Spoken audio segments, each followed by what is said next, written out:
Fala pessoal, como vocês estão? Tudo certinho?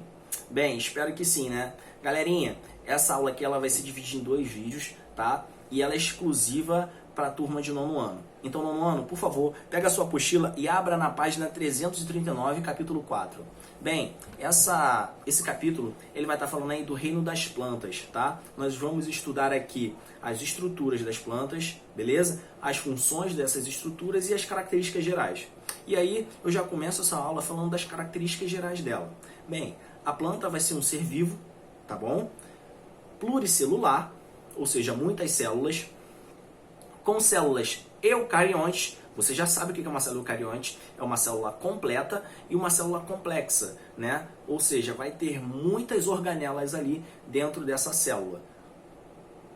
Vão ser seres autotróficos. Como assim, professor? Um ser autotrófico produz o seu próprio composto orgânico. Você aprendeu isso lá na escolinha da Joaninha Rubro-Negra. Lembra? A plantinha, ela fica na fotossíntese lá, fica lá na luz fazendo a fotossíntese e ela produz o seu próprio alimento. Olha que bonitinho, né? Mas aqui nós não vamos falar seu próprio alimento. Nós vamos falar o quê? Composto orgânico, tá bom? Então, a planta produz seu próprio composto orgânico. Por isso elas são autotróficas, tá bom? Você não é autotrófico. E aí, nós temos algumas exclusividades, como por exemplo, a planta carnívora. A planta carnívora, ela fica lá aberta. E aí ela espera um inseto encostar ali nela. Quando ela encosta, ela fecha. E o que acontece com aquele inseto? Ele morre, né? Porque a planta começa a jogar enzima ali e começa a digerir aquele inseto e ele morre. Logo, ele vira nutriente para a planta. Para essa planta carnívora, tá, gente? E aí, essa plantinha carnívora, ela vai estar fazendo fotossíntese nessa situação? Não. Ela vai estar sendo, nesse momento, uma planta heterotrófica. Porém, isso aí é uma alternativa de alimentação dela. Ela continua fazendo fotossíntese, tá? É apenas uma alternativa para ela poder se alimentar. Tá legal, gente? Tudo bem? Só fique esperto com essas exceções aí, tá? Uma outra característica geral das plantas é o seguinte: as plantas, elas descendem das algas verdes. Presta bastante atenção. As plantas descendem das algas verdes. Logo, as algas verdes vão ser ancestrais comuns das plantas, tá? Professor, por que são algas verdes? Porque essas algas, elas vão ter aí dois tipos de pigmentação. Clorofila A e clorofila B. Pigmentação esverdeada, tá? Ó, uma observação bem importante aqui, para você ficar esperto, é o seguinte: alga não é planta. Alga não é planta, tá? Por que alga não é planta? Porque as plantas, elas vão ter órgãos verdadeiros. O que seria isso, professor? Caule, folha e raiz.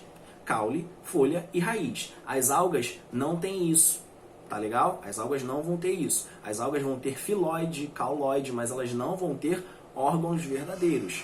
Tá legal, gente? Beleza? Então, fique esperto quanto a isso, tá? Professor, se a alga não é planta, a alga vai ser o quê? Cara, a alga, ela tá inserida dentro do reino protoctista, tá? Dentro do reino protista. Então, se ela fosse planta, ela iria estar no reino das plantas, mas elas não estão, tá? Elas estão no reino protoctista. Show de bola? Toma cuidado com isso. Olha só, eu vou falar aqui também de algumas organelas exclusivas de uma célula vegetal. Tipo o quê? Nós temos o cloroplasto.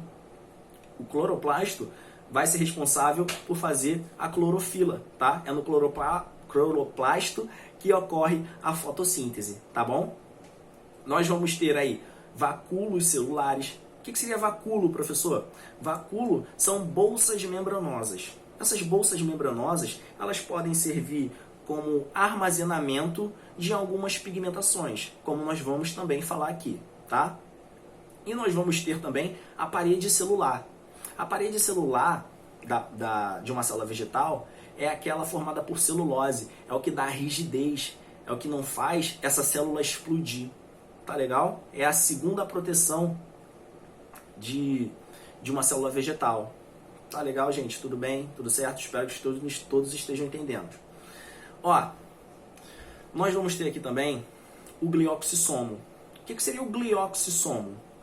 Galerinha, o glioxissomo, ele tem uma função bem bacana. Ele pega o ácido graxo que está dentro da planta. Professor, o que seria esse ácido graxo? O ácido graxo, ele aparece lá em lipídios, tá? Então ele é um tipo de lipídio. Entenda dessa forma, ele é um tipo de lipídio, um tipo de gordura. Então ele pega esse ácido graxo, ele vai transformar em óleo, que é o glioxissomo, pega o ácido graxo e transforma em óleo. E aí nós temos os óleos vegetais, óleo de girassol, óleo de coco, óleo de cártamo, óleo de não sei o que. Nós temos vários tipos de óleos, porque essas organelas, glioxissomo, aproveitam e fazem essa transformação. Tá bem? Tudo certo aí, né? Mais uma. Nós vamos ter aqui os plastos. O que seriam os plastos? Cara, o plasto, ele é formado pelo vacúolo que eu acabei de te falar. Os plastos, eles vão ser bolsas membranosas que vão armazenar algum tipo de substância ali dentro delas. E aí, nós temos vários tipos de plastos. Porém, antes desses tipos se diferenciarem, nós vamos ter um primordial, pode-se dizer assim, que é chamado de proplasto. Quer ver você entender? Imagina que você pegou uma bolsa de mercado. Essa bolsa de mercado, ela está vazia, ela não tem nada dentro dela, tá? Então, essa bolsa de mercado, ela é um proplasto. E aí, a sua mamãe e seu papai falam assim, ó, guarda a carne nessa bolsa. Aí, naquela bolsa, você só guarda a carne. Aí tu pega uma outra. Aí o seu papai e sua mamãe fala de novo, guarda apenas material de limpeza ali. E aí você só pega material de limpeza e coloca ali. E a outra, guarda apenas lixo ali. E aí você pega só o lixo e coloca na outra. O que você está fazendo? Você está separando, não tá? Você está colocando em um saco a carne, em outro saco produto de limpeza, em outro saco o lixo. Ou seja, você separou, você diferenciou. Mas antes de você diferenciar, você tinha apenas um saco que estava vazio, não tinha diferenciação. Esse saco vazio, por enquanto, é chamado de proplasto. E ele vai armazenar o quê? Pigmentos. E aí nós temos vários tipos de proplastos quando se diferenciam, que vão ser os cromoplastos, os leucoplastos e os cloroplastos. Olha só, aquele nomezinho bem conhecido que você sabe, cloroplasto. O cloroplasto, ele produz o quê? A clorofila, que é um pigmento esverdeado. O cromoplasto, ele vai ali armazenar alguns tipos de pigmentos que não vão ser esverdeados. Você já percebeu que a beterraba, ela é roxa. A cenoura, ela é cor de abóbora. A abóbora é abóbora. Por que elas vão ter essas cores diferentes aí? Porque elas vão ter cromoplastos. Esses cromoplastos vão ali armazenar carotenoides, tá? Outros tipos de pigmentação que não vão ser as esverdeadas. Porque as esverdeadas elas vão ficar no cloroplasto. Tudo bem, gente? Entendido?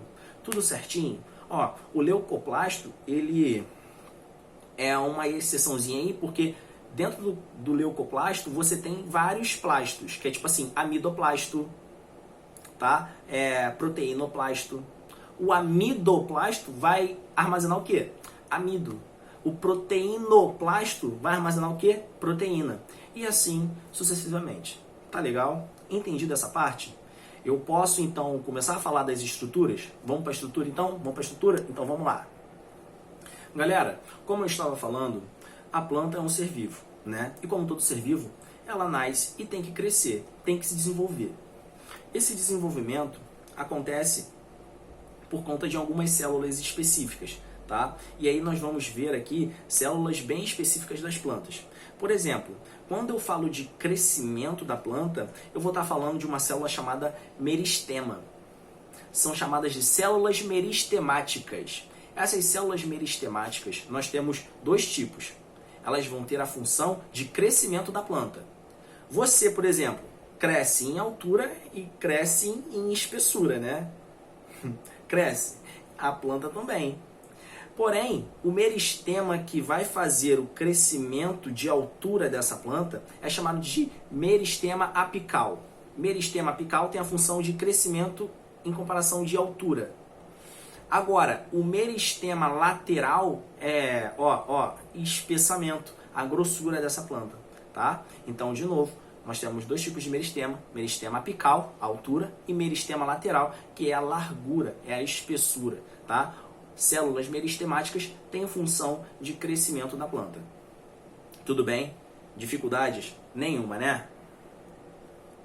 Vamos lá, gente? Vamos lá, tudo tranquilo? Bem, olha só. Além do crescimento, nós vamos ter também a estrutura. Todo ser vivo que tem crescimento tem que ter estrutura, né? Você, por exemplo, tem seus ossos, tem seus músculos que vão dar a estrutura do teu corpo. A planta também tem que ter. No entanto, uns nomes bem complexos, tá? Por favor, não se assustem. As células que vão fazer a estrutura, né, a sustentação das plantas, vão ser chamados de esclerênquima e colênquima. Esclerênquima e colênquima. Gente, qual é a diferença dos dois? Colênquima são células vivas, tá? Os colênquimas vão ser células vivas. Células que vão ter pouca celulose. Logo, se tem pouca celulose, essas plantas que têm muito colênquima, elas vão ser mais flexíveis. O bambu, por exemplo, tá legal? Tá bom? Então, as plantas que têm muita flexibilidade significa que vai ter muito colênquima. Porém, todas vão ter, mas tem algumas que vão ter mais, outras que vão ter menos, tá? E o esclerênquima? O esclerênquima é formado por células mortas, gente. Essas células mortas, elas morrem porque você vai ter muito depósito de celulose, de lignina e de outras substâncias ali que vai fazer com que essa célula fique rígida por dentro. E se ela fica rígida, ela dá a rigidez da madeira. Tudo bem? Ela vai dar a rigidez dessa planta. Vocês já pararam para pensar por que o móvel, né, aquelas árvores grandonas, o móvel daquelas árvores, né, aqueles móveis são muito caros? Já parou para pensar isso? Porque demora muito tempo, né? E, cara, é super rígido, é super resistente, porque ali você vai ter muita celulose e muita lignina. A lignina que vai dar a resistência para aquela madeira. Tá legal? Tudo entendido? Então, ó, de novo, células de sustentação: colênquima e esclerênquima. Esclerênquima, células mortas por conta de muito depósito de celulose e lignina. Colênquima, células vivas, pouco depósito de celulose, tá? Elas vão ter pouca celulose na sua parede celular, logo elas são mais flexíveis. Tudo certo, gente? Posso ir para o próximo? Bem, falando isso aqui do próximo, né? Além da estrutura, da sustentação, essa sustentação ela tem que ser irrigada com alguma coisa, né? Por exemplo, você vai ter suas artérias, suas veias, seus capilares, fazendo a irrigação do seu músculo. E a planta tem isso? Não. A planta vai ter o que chamamos de xilema e floema. Qual é a diferença dos dois? O xilema, ele vai levar a seiva bruta. O xilema leva a seiva bruta. O que seria a seiva bruta, Renan? A seiva bruta são aquelas substâncias inorgânicas. Substância inorgânica vai ser água e sais minerais. Quando você joga água no solo, ela vai ser puxada por uma capilaridade, tá? Uma pressão interna que nós vamos ter dentro desses vasos condutores das plantas, que vai levar ela até as folhas. Levando essa seiva bruta até as folhas, o que acontece? Bem, lá na folha tem a fotossíntese. Essa fotossíntese transforma esses materiais inorgânicos em materiais orgânicos, tá bom? Quando esses materiais orgânicos, que vai ser aminoácido, açúcares, desce para a planta, ela não vai descer pelo xilema, ela vai descer pelo floema. Então o floema, ele traz seiva elaborada, seiva orgânica. Então, de novo, duas diferenças. Xilema leva a seiva bruta, a seiva inorgânica, água e sais minerais. Floema, seiva elaborada, tá? A seiva orgânica, que vai ser o quê? Aminoácidos e açúcares. Tudo bem, gente? Tá? Eu vou finalizar esse vídeo aqui e vou começar o próximo. Então, por favor, assista ao próximo vídeo, que vai ser a continuação dessa aula aqui, tá bom? Te vejo você aí no próximo.